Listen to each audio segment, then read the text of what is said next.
Hi, I'm Sam Hawley, coming to you from the lands of the Gadigal people. This is ABC News Daily.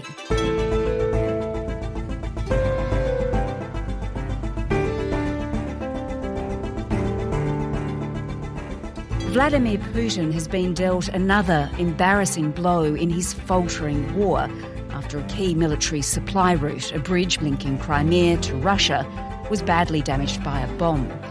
It underscores the momentum Ukrainian soldiers have on the battlefield as they continue to reclaim territory. Today, New York Times journalist Andrew Kramer, who's been reporting from the front line since the start of the war, on Russia's rapid losses. I'm Andrew Kramer. I'm the bureau chief in Kiev for the New York Times newspaper. Andrew, with your reporting with the New York Times, it seems you're getting pretty close to the front line of this war, pretty close to the fighting. I want you to give me a sense or tell me how you're deciding where to go, where to base yourself for your reports. Well, we're trying to cover a very fast-moving story. Ukraine has two offensives going on now, one in the south in the Kherson region, another in the northeast in the Kharkiv region, but also in neighboring provinces. So it's really been an on-the-fly decision, trying to get to the location where the news is. We want to be witnesses of this war. We want to see firsthand what is happening along this very large front line. So usually we'll travel with a photographer, often a local journalist who assists us, and every morning wake up and decide where we should go, what story we should tell. And often that takes us to the very front, which in Ukraine they call it the zero line, which is the very front trench facing the Russians. People are often quite tense. Soldiers are tense. There's shelling, and this is one of the ways that we report the war, is to go right to the very front line and talk about how this conflict is being fought by the soldiers. Where have you woken this morning? Where are you? I'm in Zaporizhia. This is just a bit to the north of the front. Mm-hmm. In the early hours of the morning, while people slept, Russia fired multiple missiles at the city of Zaporizhia. These weren't military targets, they were apartments. Local officials say several residents were killed, but others could remain trapped under the rubble. Just explain to me, when you go out today, you'll be with Ukrainian soldiers. What will you be doing? Well, typically in a situation where Ukrainian soldiers would be showing a journalist along the front, you would meet with the commander, perhaps discuss what's happening in his area, his battle space, and then interview several soldiers and proceed to the front, what is called the zero line, which is the very first line facing the Russians, or perhaps to an artillery position some way back and observe what this war looks like from the perspective of a frontline soldier, and maybe spend a certain amount of time reporting in this location and then leave. Zaporizhia is one of the areas that was annexed by Vladimir Putin. Just remind me of what he's done in that area. Certainly. So starting in September, a Ukrainian counteroffensive quite effectively pushed the Russian forces back in the northeast, also in the south. And the Russian army was losing ground, and one of the responses was a political response. As a Ukrainian counter-offensive continues to gain momentum and retake territory in the northeast of the country, Moscow now says that referendums to join Russia will be held by separatist administrations. Russia very quickly called referendums, ostensibly showing popular support for these areas, for 4 provinces to be annexed into Russia.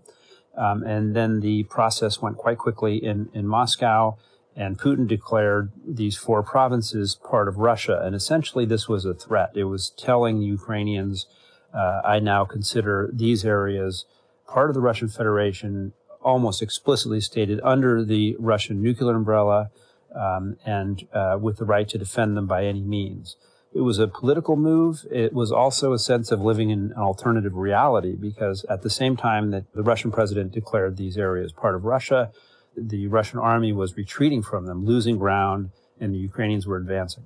Okay, so let's come back to Zaporizhia in a minute, but take me to the town of Lyman in eastern Ukraine, because there was a remarkable success story there just the day after it was annexed, that area, by Vladimir Putin. Tell me about that. What did you find when you were there? Well, this was really an incident that illustrated this alternative reality in which the Russian leadership has been presenting their annexation plan in an elaborate ceremony in the Kremlin. Российской Федерации Владимир Владимирович Putin. President Putin said that 4 regions, including the Donetsk region, were part of Russia. Граждане Донецкой и Луганской народных республик, жители Запорожской и Херсонской областей. The very next day, the Ukrainian army advanced into a town in the Donetsk region, Lyman, and captured it.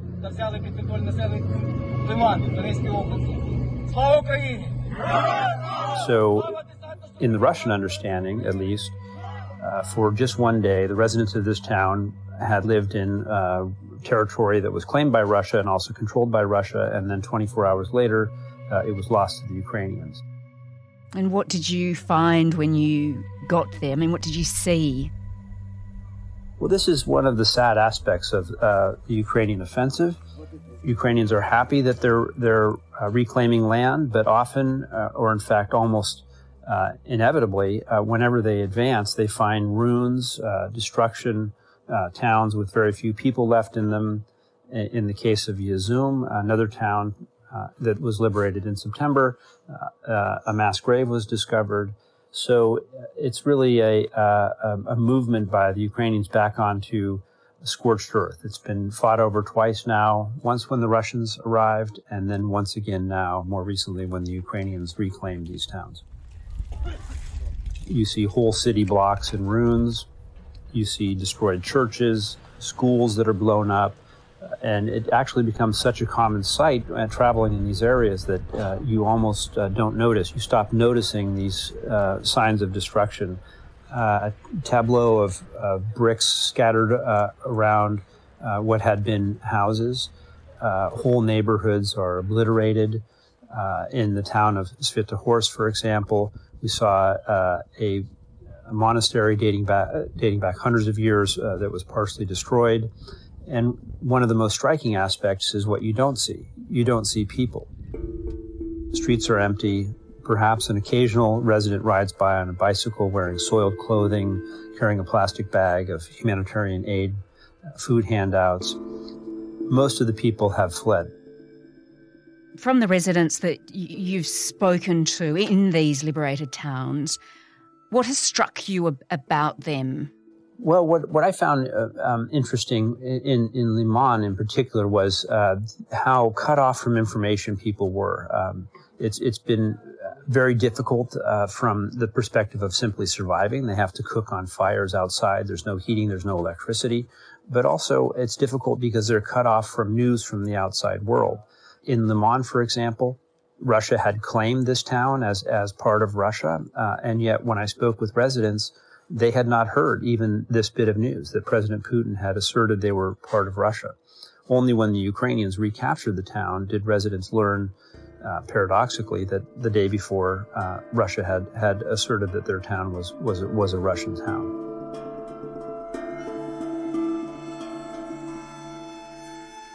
They've gained ground in the east. We know that. Now the push is in the south. How much more difficult will it be there in the south, where you are now?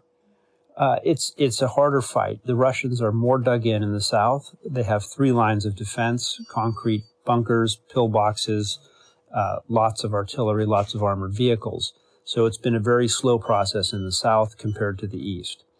However, in the south, the one aspect of the battle that is certainly leaning in Ukraine's favor is the large river, the Dnipro River, which separates the Russian contingent on the west bank from their sources of resupply on the east bank. And the Ukrainians have now mostly destroyed all 4 bridges and a dam connecting the east and west bank of the Dnipro. As time goes by, supplies will become more difficult to provide to the Russian forces on the west bank. And I think we may be at a point now where that's starting to come into play, where it's becoming difficult for the Russians to resupply their contingent on the west bank of the Dnipro, and there may be a situation where they're compelled to fall back. That's speculative. What we know for now is that several villages have been captured in rapid succession over the past few days, which is more movement than we've seen here in several months. The annexation referendums, what does this all mean for those now? Is President Putin in trouble on that front? I think there's a risk of this political process backfiring on Putin. He's now asserted that these territories are Russian, and yet he doesn't control maybe 50% of the Donetsk region, perhaps a third of the Zaporizhia region, and he's losing ground everywhere in Luhansk and in Kherson. I think this would likely be a politically perilous situation for Putin at home if domestic opponents point this out, that he's asserted these areas are Russian at the same time that his army is retreating from them.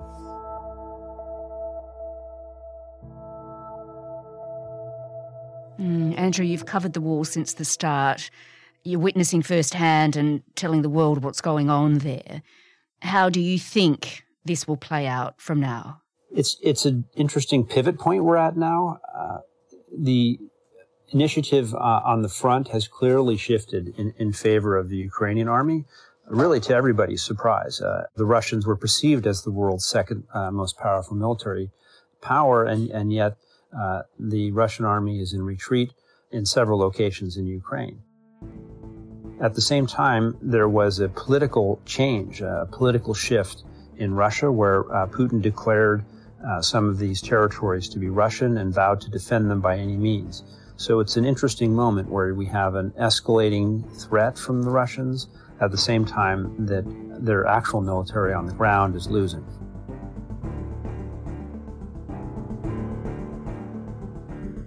Andrew Kramer is a foreign correspondent and the Kiev bureau chief for the New York Times. In the past month, Ukraine has reclaimed 8,000 square kilometres in the northeast and around 3,000 square kilometres in the south. More than a dozen Russian businessmen have been found dead since the start of the war. If you want to understand why, we covered that on October the 3rd, and that's in your feed. This episode was produced by Flint Duxfield, Sydney Peed and Chris Dengate, who also did the mix. Our supervising producer is Stephen Smiley. I'm Sam Hawley. ABC News Daily will be back again tomorrow. You can find all our episodes of the podcast on the ABC Listen app. Thanks for listening.